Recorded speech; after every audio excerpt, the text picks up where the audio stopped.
What's going on, everyone? Jeremy here from The Quarter. I hope you're having an absolutely wonderful day. It's Thursday. We're just one day away from Friday. I hope you're enjoying the week. I hope you're looking forward to this weekend. It's about a bazillion degrees here in Wisconsin. I hear that's the Republicans' fault, so I'll take it out on them, I suppose. But really bad news for Bud Light. And by the way, if you're enjoying my videos, YouTube is certainly making it a lot harder to find me. So if you haven't yet, please do subscribe down below. And also, every day, Monday through Friday, I stream live on Rumble. We talk about spicier topics than I can talk about here. We talk about all sorts of interesting stuff. Today, we've got some interesting stuff going on with Elon Musk and his little crypto buddy. Suing YouTubers and a whole bunch of other stuff. So I'll leave a link in the description for you to pop on over. There's already 100 people waiting, and I don't go live for another hour, so hopefully you'll check that out. It's a good thing to listen to during the day. Well, we already know that sales have plummeted for Bud Light, and now the other shoe is dropping, laying off hundreds and hundreds of employees thanks to Dylan Mulvaney. Anheuser-Busch CEO said he feared for staff job security. Now he's set to fire hundreds as Bud Light boycott bites. Again, I don't think that this guy should still be the CEO. There's no question in my mind that he should step down or be fired because ultimately the buck stops with him.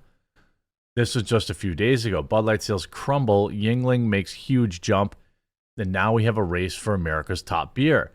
Bud Light sales continued to plunge in the week ending July 15th, down over 26% year over year. Some believed the grip was loosening, but it clearly was not. Sales of the once popular brew were down 23% the week prior, a minor improvement after weeks of near 30% declines. Unfortunately, that appears to be more of an anomaly with the latest data dump that there's even more problems on the horizon. According to Bump Williams Consulting, Yuengling, America's oldest brew, is coming for Bud Light at an alarming rate. Quote, if things continue at the current rate, we'll continue to see Modelo climb the ladder and Miller Lite, Coors Light, and Yuengling gain market share, says Dave Williams, Vice President of Consultancy.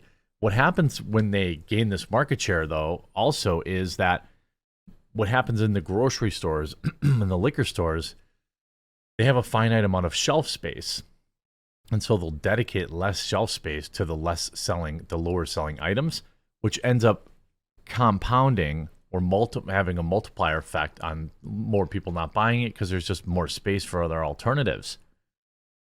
Buckle up. It looks like we've got an all-out race to be the top-selling beer in the United States, while Modelo, which overtook Bud Light as the top-selling beer in May and June, was up over 13% last week. The real story, according to Williams, is the broader picture. Modelo's market share has grown to 8.1% year-to-date compared with Bud Light at 8.5%.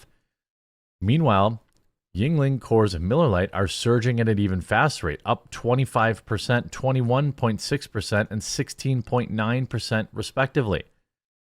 For those who have been paying attention, Yuengling's rapid rise shouldn't come as a surprise. The patriotic brew has quickly turned into the anti-Bud Light since the Mulvaney fiasco began in April, subtly attacking the company on social media.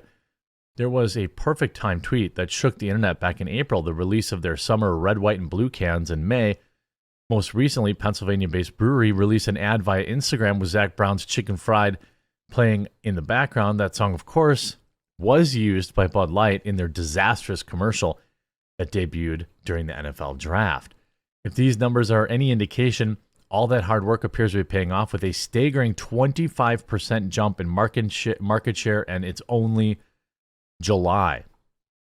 Yeah, I mean, Yuengling is making a surge. I don't know how available it is where you are in Wisconsin. I rarely see it. It doesn't have a lot of distribution here.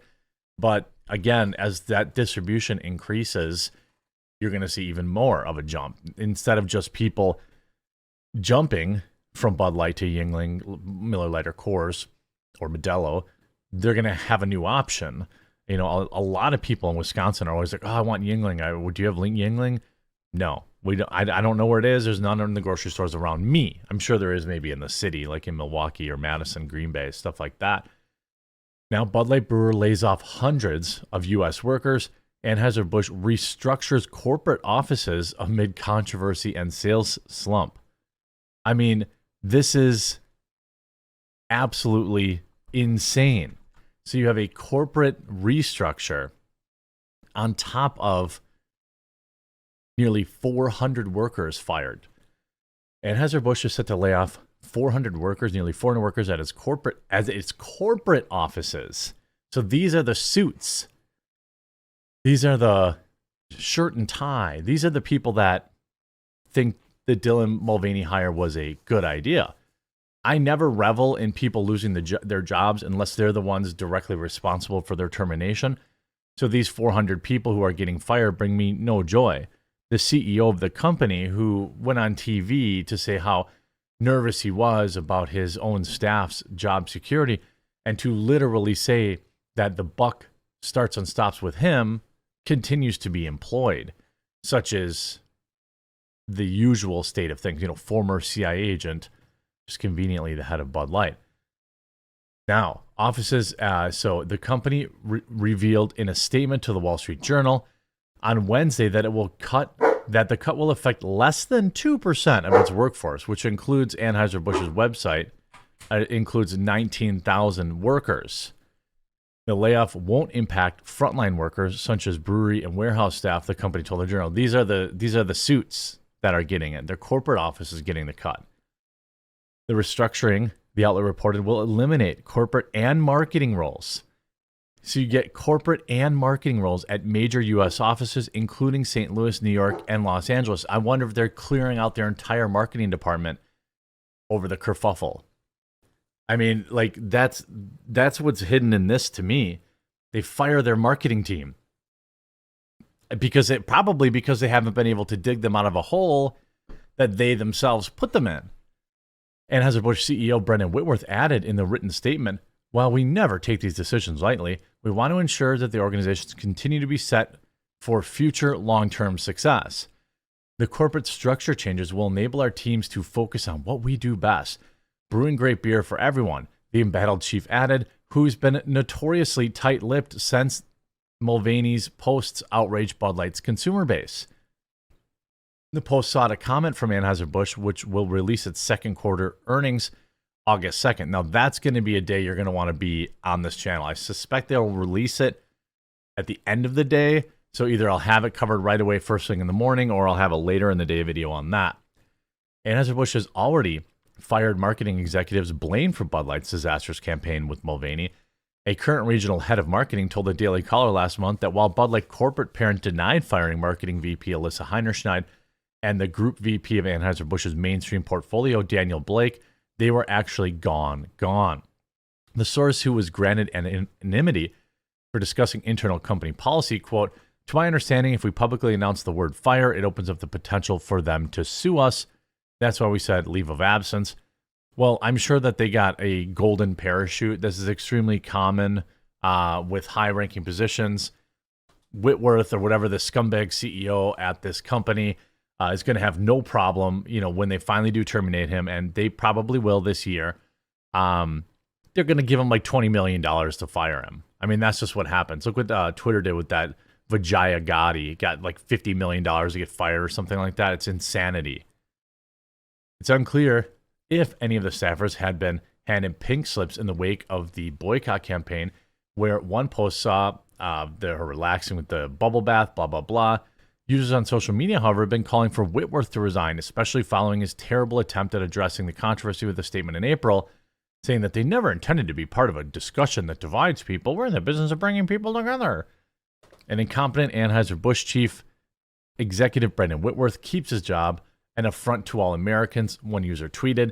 Brendan Whitworth, all you had to do is apologize, but you won't, so stick your AB beverages where the sun don't shine. Brendan Whitworth is a failed CEO. Well, I mean, if you want to go down that rabbit hole, this guy worked for the CIA conveniently. He's now the head of Bud Light, or Anheuser-Busch here in the States. I think it's this Bud Light. Then you have top level CIA agents working at Facebook, top level CIA agents working at Twitter.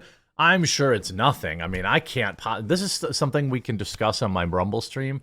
So if you're watching this, pop on over. We stream from noon to 2 Monday through Friday. It gets a little spicy over there.